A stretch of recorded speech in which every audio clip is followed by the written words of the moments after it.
আজ রবিবারের সকালে ছেলের ড্রয়িং ক্লাস চলছে, সবাই ভিড় করেছে তাকে কাজ দেখানোর জন্য। এই যে মামুন খুব মন দিয়ে আঁকছে, ও খুব ভালো মেয়ে, ও খুব মন দিয়ে আঁকে এবং সুন্দর আঁকে। আর এই যে আমাদের অমৃতবাবু আঁকছে ডলফিন, মনুবাবুও ডলফিন আঁকছে। আর এই যে এটা আমাকেও আজকে আমার ছেলে কাজ দিয়েছে, এই ডলফিনটা আমাকেও আঁকতে হবে, তাই আমিও এটাই আঁকবো আজকে।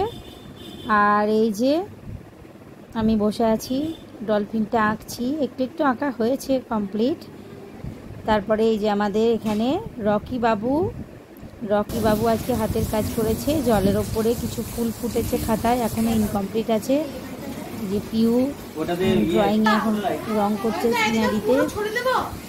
এই যে আমাদের লাড্ডু বাবু, আর এই যে আমাদের মামুন, ও খুব ভালো মেয়ে, আগেই বলেছি, খুব সুন্দর একটা ফিগার এঁকেছে। দেখো তুমি কি রং করছো দেখাও। আমাদের মেঘা, বাহ বাহ বাহ, খুব ভালো। দিদি কি আঁকছিস? ও এখন ইনকমপ্লিট, আঁকা টাকা চলছে, মন দিয়ে আঁক।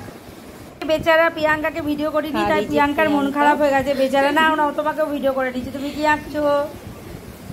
ও একটা ফিগার আঁকছে, যাই হোক সিনারি আঁকছে, সিনারি, তাই তো, সিনারি তো ঠিক। আর এই যে আমি খেপি পাগলির মতো বসে আছি, বাড়ির কাজ সারতে সারতে এসে একবার ডলফিনটা এঁকে নিলাম। দেখো আমার বিধ্বস্ত অবস্থা। আমার আঁকাটা কি তোমরা দেখতে পাচ্ছ? ভালো করে দেখা যাচ্ছে না যদিও। দেখো আমিও একটা কিন্তু ডলফিন এঁকেছি, তোমাদের কেমন লাগলো আমাকে কিন্তু জানিও। দেখো ডলফিনটা আমার, দাঁড়াও দেখাচ্ছি, ভালো করে দেখাচ্ছি, দাঁড়াও, এই দেখো।